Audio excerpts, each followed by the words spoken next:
Narinig na po ba ako?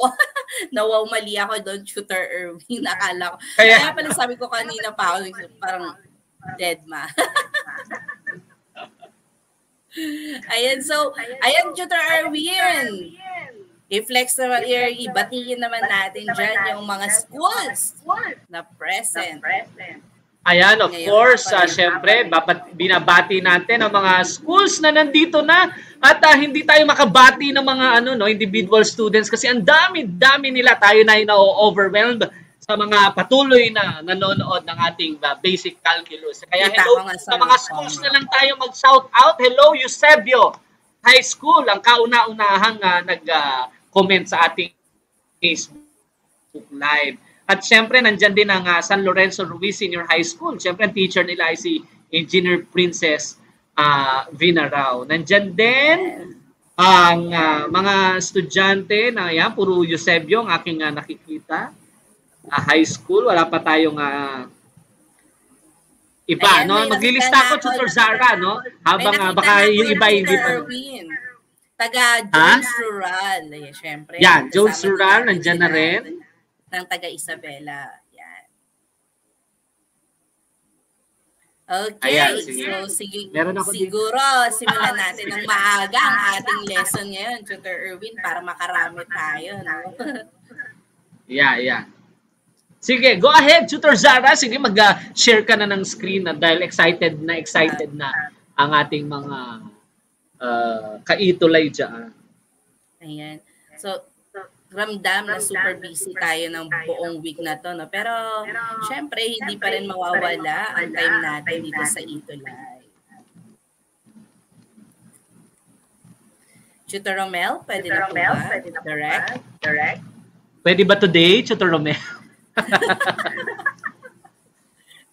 Ayan, kasi alam nyo po, class, si Direct Romel po ay busy din po. Ayan. So may inaatinan din yung meeting. Oo, pinaka-busy. Ayan ang pinaka-busy sa lahat ng pinaka-busy. At ayan, syempre, ini-invite namin kayo. Syempre, lagi, nasa ating calendar na every Friday. May nagugulo sa akin dito. Every Friday, 4:40 to 5:20, live tayo sa DepEd Itulay Facebook page at YouTube channel, ang ating basic calculus. At kahit limited lang ang oras natin, ay nagiging fruitful pa rin ang ating mga talakayan base sa mga feedback na ating nare-receive, Tutor Zara. At ito nabibigyan sila ng chance ng kahit konting minuto na yung iba advanced yung lesson, yung iba naman ay dito sila nare-review sa ating Itulay sessions. Kaya malaking tulong na tayo ay nakapagbibigay sa ating mga students ng pagkakataon din ng ibang modality na live silang nakakapag-interact sa ating ano man gusto nila. At may libre pang pa-shoutout, dahil dyan, binabati ko yung nanonood kong kaibigan na maganda na si Colleen. Hello, Colleen. Salamat sa effort ng pagpapanood dito. And then now, on our, ano na ba tayo? 5th week. Ayan, ilang weeks na lang, Tutor Erwin. Diba? Matatapos na naman ang ating... Yeah, syempre week number 5 na taon. Yes. 3 week na lang. Yes, 3 week na lang at magkakaroon na naman tayo ng recognition sa mga active na tutors na tuties natin dyan at mga teachers at ating mga schools, ang ever supportive nating mga schools dyan. So simulan na natin ang ating lesson for today. Okay, so now we have illustrating continuity of a function on an interval and illustrating different types of discontinuity. And so on our week 5. Ready na ba kayo? Papusuan muna natin ang ating stream, Tutor Erwin, kung ready na ba silang mag-recap sa araw na. O yan, sige. At dahil parang yun ang mag-motivate kay Tutor Zara na mag-start ng ating review ay bigyan nyo nga siya ng puso, mukhang gustong kailangan niya ang mga puso ng ating mga kaitulay. Kaya papusuan po ang ating comment section Para Yan. itong si Kailangan ko yung maraming yung puso na yan, di ba? Taray, ganahan na. Kailangan ko yung maraming yung puso na yan.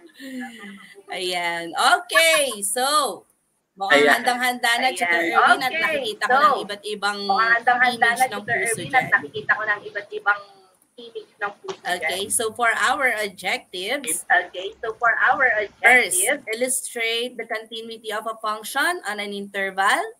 Second, enumerate and define the types of discontinuity. Then last, we have identify a function has a removable, jump, or indefinite discontinuity. Yan. So let's have a recap. So of course, yung additional activity natin last time, okay, kung sino man ang mga sumagot dyan, check your activity. Kung naitama nyo ang inyong sagot. Okay, ayan. So para ma-check na natin yan, simulan na natin. Ano kaya ang magiging sagot natin dito? Continuous ba or not continuous? Okay, so first, check if f of c exists. Okay, so paano yon? Hanapin natin yung c. Nasaan ang c? Yan, x equals 1. Okay, so therefore, f of 1 is equal to 3 plus 1, which is equal to 4. So since this one is defined, no, condition 1 is satisfied. Okay, then let's go to our second condition. Check if the limit of f of x as x approaches c exists. Okay, yan. So tingnan natin, no. Left hand limit equals 4. Right hand limit equals 2. Okay, so since they're not equal, therefore, the limit of f of x as x approaches 1 does not exist. Okay, so meaning condition 2 fails. Therefore, the function f of x is not continuous at x equals 1. Ayan. So, pa-comment natin, tutor, yung not continuous, kung nakuha nila ang mga sagot na not continuous dyan, pakilagay naman sa ating comment box kung nakuha nila ang tamang sagot. Ayan. Ayan, so, sige. Kung hindi nyo nakuha yung tamang basta sagot, huwag na kayo mag-comment. Yung mga nakakuha correct, ng basta tamang sagot, not continuous. Gawin nyo lang yung pinagagawa ni Tutor Zara. Ayan. Mula kay so, Leonil, nakuha po. Ayan. Nakuha ni Leonil, ni Kayla. Okay, yan. So, magko-comment pa yung iba dyan, ma'am. Not continuous with black hearts. Sabi ni Kayla. With black hearts talaga. Yan, si Jadale din, nakuha din niya. Okay, yan. So, very good sa mga students na nakakuha. Okay, then, sa mga hindi nakakuha, check nyo yung inyong solution kung saan kayo nagkamali. Okay, para sa susunod, may iwasan na natin yung mga ganyang pagkakamali. Natutuwa ako. Yeah. So, now let us go to our lesson for proper. Mukhang inspired ka, Tutor Zara. At ibang ngiti mo. Expired ako, Tutor. Na-expired na. Ayan. So, papusuan muna natin ulit ang ating stream, Tutor Erwin, kung handa na ba sila sa ating bagong topic ngayon. Ayan. So, tapos na ang ating recap. Mula kay Tutor Zara, bigyan niyo siya ng puso dahil inspired daw siya. Ngayon, at ibang ngiti, mukhang may nagpapangiti sa ating tutor. Hindi lahat ng ngumingiti ay masaya. Charot. Ay, wow. Ayan tayo eh. Showbiz, charot. Ayan, so nakikita ko na ang iba't ibang puso galing sa ating mga estudyante. Maraming salamat sa inyo. Okay, so now let us go to our topic. Let's think. Let us analyze the graph of the function f of x. Is it continuous on the following interval? Okay, so ano yung unang interval natin? From 0 up to negative infinity exclusive. From +1 up to +2, and from 0 up to positive infinity. So tingnan natin yung graph nung una nating, okay, yan, ang una nating interval. So now we have here from 0 up to negative infinity. Okay, so tingnan natin. No, yan. So dito, okay, nandito ang ating 0 and then papunta sa kaliwa. So ang tanong doon, naputol po ba ang graph? Okay, so kung hindi siya naputol, ibig sabihin, okay, ang interval na to ay continuous. Okay, again, yan. So nakita niyo naman, diba, sa ating graph, hindi naputol. Okay, so therefore, continuous ang ating interval from 0 up to negative infinity. Okay, tandaan ha. Okay, now we have from positive 1 up to positive 2. So, ito yung x equals 1 natin. Ito yung x equals 2 natin. Diba? So, tingnan natin, naputol ba ang ating graph? Okay, naputol or nagkaroon ba ng butas ang ating graph? So, since walang naputol, walang na-break, or walang hole ang ating graph, therefore, this one is considered as continuous function. Okay, yan. Next. Okay, so from 0 up to positive infinity naman. Okay, so check natin, no? So from 0 up to positive infinity. Ayan, no? Okay, nagkaroon po ba ng butas or break ang ating graph? Okay, so kung wala kayong nakikitang butas or break sa ating graph, okay, paki-comment or paki-type ang continuous. Okay, yan. Sige, paki-type or paki-comment dyan sa ating box ang continuous kung wala kayong nakita na hole or break sa ating graph. Okay? Because that means that our graph or this function is continuous. Okay? Dahil walang hole, walang break. Okay, tuloy-tuloy siya. Okay, yan. So marami sa mga student ang unang nag-comment, si Leonil. Okay, then followed by William. Okay, then Charles. Yan. So na-comment sila ng continuous, meaning walang hole or walang break ang ating graph. Meaning, the interval from 0 up to positive infinity is continuous based on this graph. Okay? Yan.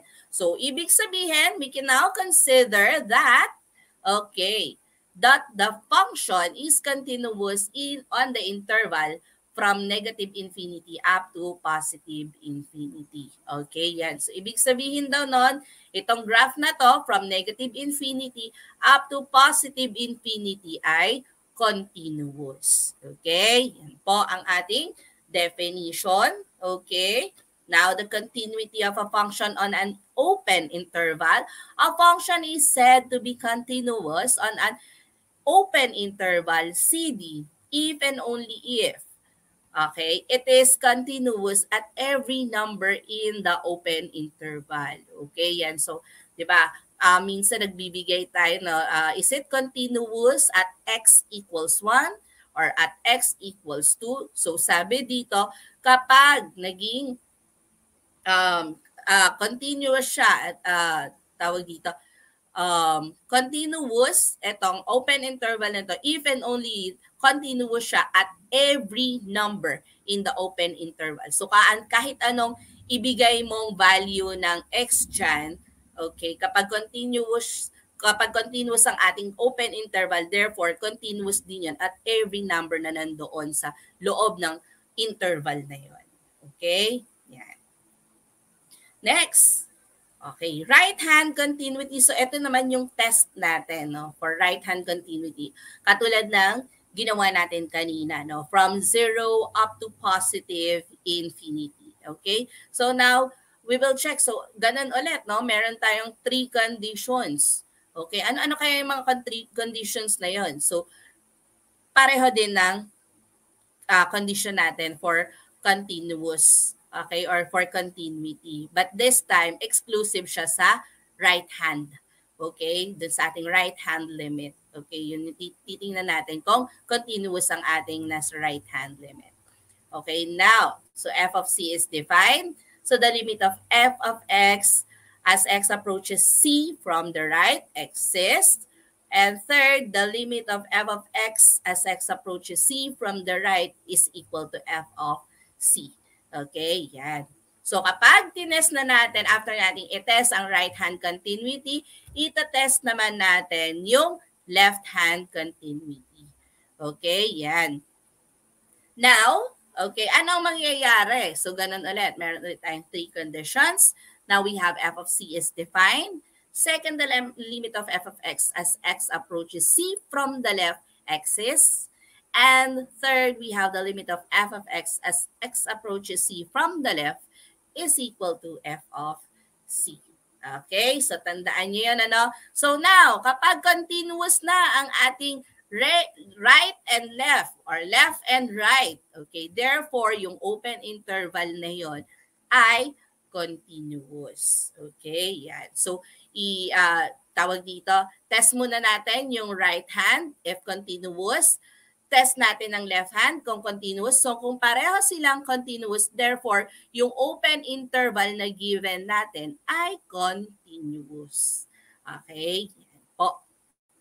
Yan. So, dito naman sa continuity of a function on a closed interval, so paano natin malalaman kung closed siya? Ay kung continuous ang ating function on a closed interval.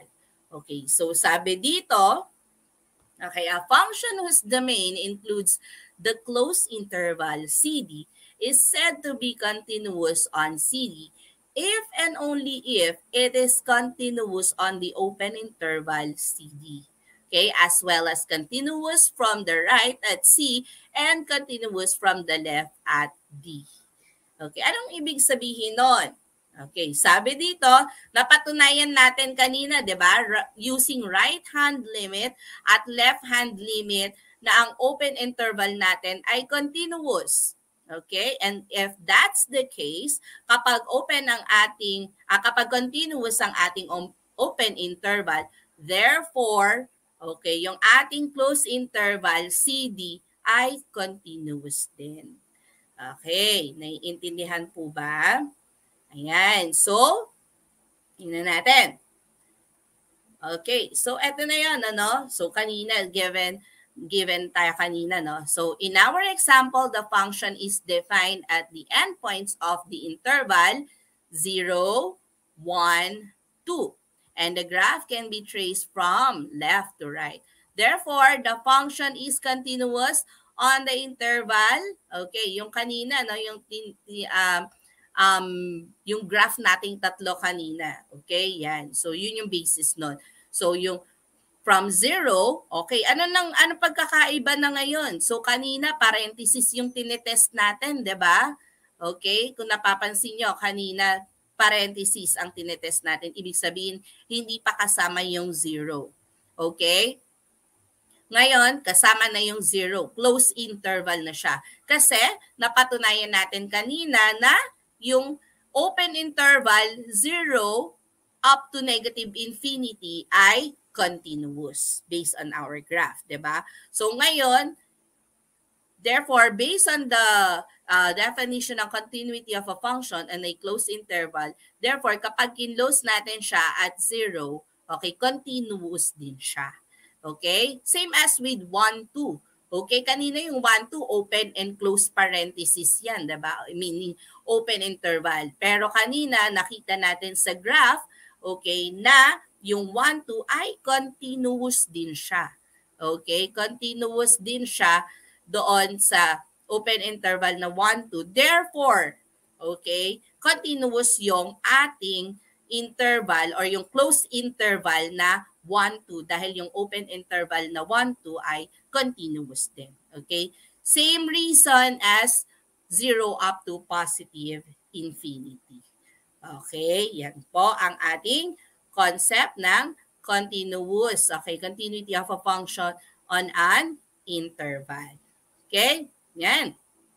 So, ready na po ba para sa ating types of discontinuity? Okay, so paki-check nga or napag-aralan na ba ano yung mga types of discontinuities? Okay, paki-type sa ating chat box kung napag-aralan na ano yung mga types of discontinuities. Tutor Erwin, pa-type natin sa ating comment box kung meron na ba sila idea. Okay, for types of discontinuities. Ayan, sige, tingnan natin kung merong magko-comment, no, if they have idea on the different types of discontinuities. Baka yung iba, advanced na yung lesson nila sa kanilang klase. So, para makita natin kung merong magko-comment. No? Pero actually, sabi na natin, parang napahapyawan natin nung nakaraang Biyernes. Yung iba't ibang, kasi naalala ko noon, nandun ako sa Pampanga. Kung naririnig nyo or nababanggit na ni Tutor Erwin, yung mga types of discontinuities last week, yun yung mga yun. Okay. Or kung nagbabakasakali lang naman kami kung naitura na siya ng teacher, yan. Sabi ni Allen Mark, continuation po ba ito nung last week? Yes, sa Allen. Weekly naman, laging continuous ang continuation ng lessons natin. Yan. Kaya dapat hindi nyo po mamimiss ang ating mga sessions dahil dire-diretso po ang ating topic. Kung na-miss nyo po yung live session, sana po bago mag-Friday ay mapanood ninyo yung pwede naman mag-team replay bago nyo mapanood yung live sa susunod na week. Para at least yung lesson pa rin ay guided pa rin kasi dire-diretso po yan. Yan, may nagsagot ng jump discontinuity, may nagsagot ng essential discontinuity, ayan. Removable discontinuity, ayan. Ayan ang mga aking nababasa. Ayan, so nakita ko naman lahat ng types of discontinuities na tatakil natin ngayon sa ating mga tuties. Ayan, so tingnan natin, ano kaya ang una natin type? Ayan, so our first type, okay, the removable discontinuity, a discontinuity in which there is a hole in the graph. Okay, so tingnan natin kung ano itsura niyan mamaya. Then we have the jump discontinuity, a finite discontinuity in which sections of the function do not meet. So mamaya titingnan natin kung ano yung mga itsura ng mga yan ha. Then we have the infinite discontinuity. Okay, a discontinuity located at a vertical axis. Natin. So this one is the example of removable discontinuity. Okay. A function f of x has a removable discontinuity at x equals c if the limit of f of x as x approaches c exists, but either. Okay. So sabing either, kahit alin dito, okay, ay ma-encounter nyo, then therefore this is a removable discontinuity. So first we have f of c does not exist, or f of c, the value of the function at x equals c does not equal the limit, or f of c is not equal to the limit of f of c as x approaches c. Okay, yan. So ano pong mga anong familiar ba kayo sa kung ano yung mga tawag dito? Considerations yung 1, 2, 3 natin na rules, diba, sa continuous. Okay, ano yung mga tatlong conditions natin sa continuous? First, f of c exists. Second, the limit of f of x as x approaches c exists. Then third, they must be equal, no? So, ano yung mga na ano nyo dyan, hindi niya na-satisfied dyan. Ano yung hindi niya na-satisfied dun sa tatlo? Yung condition number 1 at saka yung condition number 3. Okay? So, kapag ganyan ang function nyo, hindi niya na-satisfy ang 1 or yung 3, therefore, we have a removable discontinuity. Okay? Yan. Next. Okay, so this one is an example so for illustration. So we have Tutor Zara, pwedeng mas satisfy yung 1 but not 3. Yes. As long as that second condition is satisfied. Ayan. Pwede siyang or, Tutor Erwin. Or. Yeah. Kasi condition 1 is not satisfied but the second, kailangan masatisfy yung limit. Or, pwedeng masatisfy yung 1, masatisfy yung 2, pero yung 3 hindi. Ayan. Yun. So, kung alin doon yung hindi masatisfy, 1, saka 3, yan. So, removable siya. So, we have the solution. So, condition number 1, f of 1 is equal to 2. So, existing. Condition number 2, we have the limit of f of x as x approaches 1 is equal to 5. Condition 2, satisfied na naman. Then, for condition number 3, since, the f of 1 is 2 and the limit of f of x as x approaches 1 is 5, they're not equal. So, ibig sabihin, condition 3 ang hindi niya na-satisfied. Therefore, discontinuous at x equals 1. So, therefore, removable discontinuity at x equals 1. Okay? Yan. So, dati kasi, inaano lang natin kung continuous or discontinuous. Now, we can now know the type. Okay? So, this is a removable discontinuity at x equals 1. Tutor Zara, mahalaga rin na sa kanilang sagot ay ilagay nila kung saan discontinuous. Importante yun na malagay yung discontinuity at x equals 1. Because this function is continuous sa ibang values of x. So sa 1 siya discontinuous. Kaya it is important to indicate the point, the value of x where the function is discontinuous. Yes, kasi Tutor Erwin, hindi lang, may case din na hindi lang din siya sa x equals 1, magdi-discontinuous. Correct. Diba? At pwedeng sa 1, may mga examples tayo na sa 1, removable discontinuous siya, pero sa other value ay discontinuous din pero essential naman. So may mga ganon. So kaya importanteng i-identify natin sa ating conclusion that it is, let's say, removable discontinuity. Then saan? At x equals 1. Equals 1. Okay, so mahalaga po yun. Next, we have the jump discontinuity. A function f of x has a jump discontinuity at x equals c if the left hand and right hand limits both exist but are not equal. Okay, yan. So, ito naman yung second condition natin na hindi niya na-satisfy ang second condition. Okay, yan.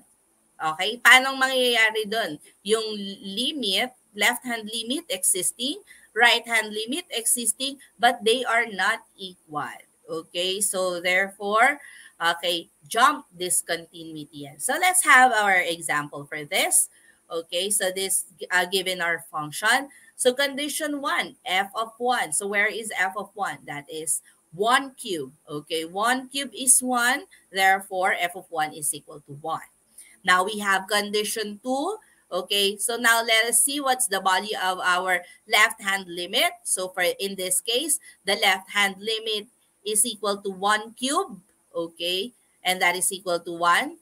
And then the right-hand limit, we have 3 times 1, which is equal to 3. Okay, so left hand, we have value of 1. And then right hand naman, ang value naman natin ay 3. Then they are not equal. Okay, so parehong existing, pero hindi magkapareho ang kanilang value. Therefore, the function is discontinuous at x equals 1. Since condition 2 fails, therefore, the function has a jump discontinuity at x equals 1. Okay, yan. Next, may additional ka ba, Tutor Erwin? Ayan, go lang tayo, Tutor Zara.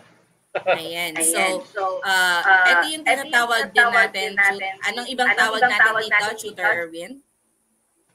Yan, the essential discontinuity. Okay, yan. So kung sa ibang book, baka makita niyo siya, wala yung jump discontinuity, then this one is, the other term for this is the essential discontinuity. Yan po. Ang isang magandang explanation, Tutor Zara, no? Kasi masanay ako sa essential at saka removable na term. Ako din. Kasi pag removable, alam ko na agad na, kaya sa tinawag na removable because we can remove the discontinuity. So, ibig sabihin, butas lang siya doon, pwede nating lagyan ng point. Kaya siya remove. Para maging continuous siya, lagyan lang natin ng point doon. So, we can remove the discontinuity. But if the discontinuity is essential, the discontinuity is essential, meaning, kahit lagyan mo ng point yon o kahit ilipat mo yung point, still the discontinuity ay nandun. Kasi nga, magkahiwalay yung kanilang graph doon sa particular value of x. So, that's the jump. Kaya jump. Okay, so now we have the third, the discontinuity, or we have the infinite discontinuity. On the other book, we have this as asymptotic infinite or asymptotic discontinuity. A function f of x has an infinite discontinuity at x equals c if the limit f of x as x approaches c is either,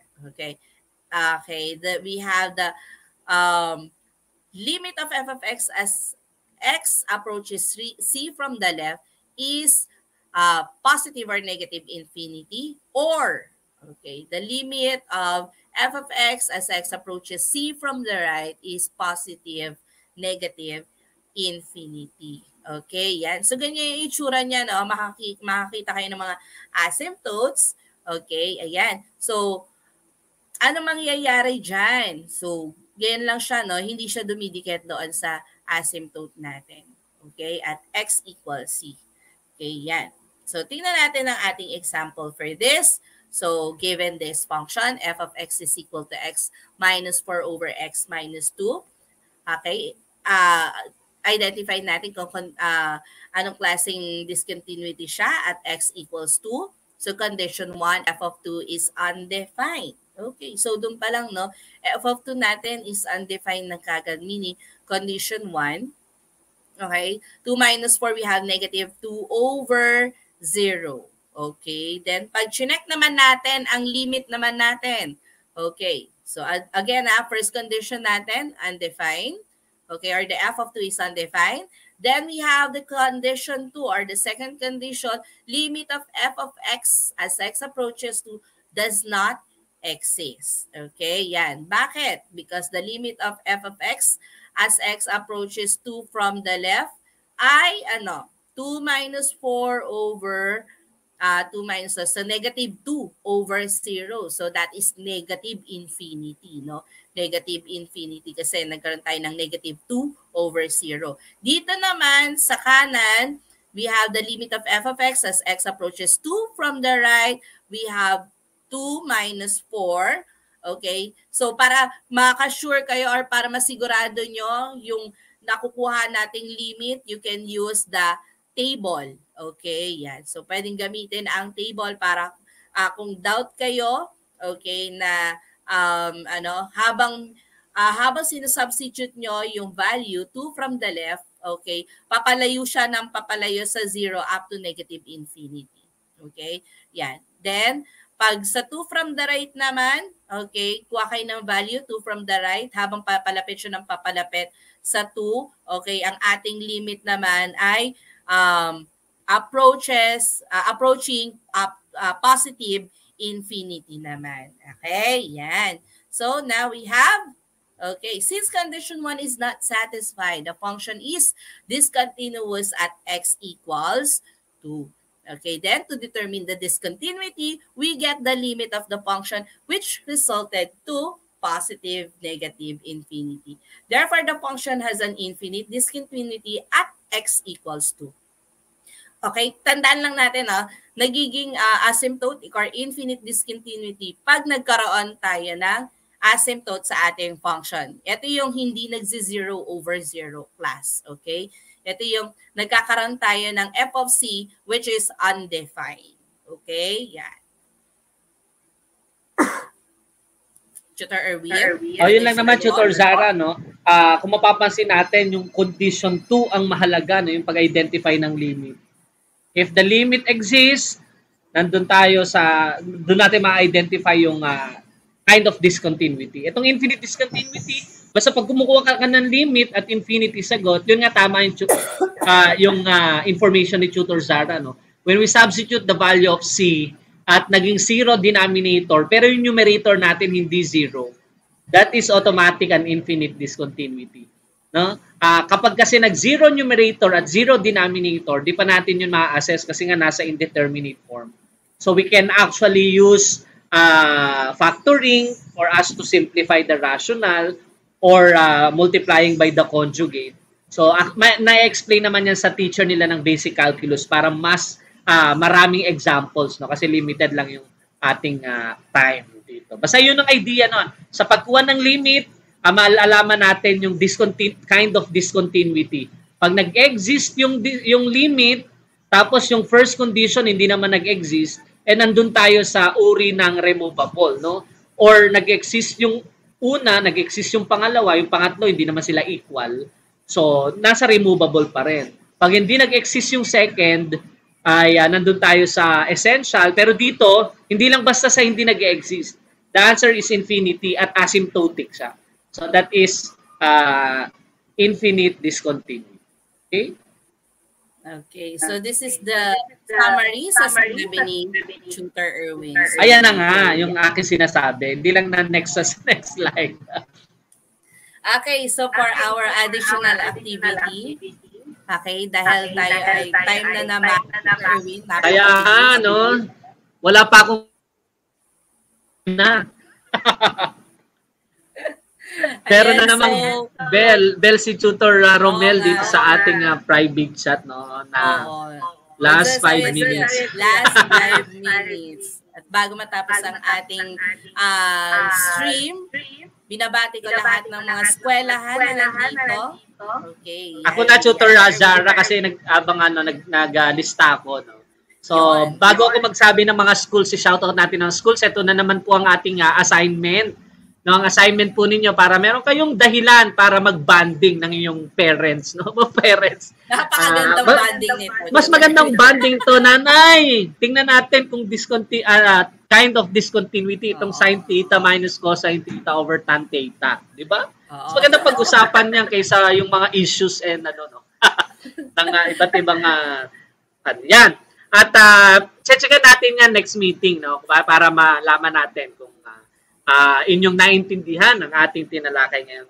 Yes, shout out sa mga pumasok po na eskwelahan sa ating live stream ngayon. Hello sa Eusebio High School at hello din sa inyong napakagaling na guro ng basic calculus, si Zara Jane Astete. Yan, si Tutor Zara.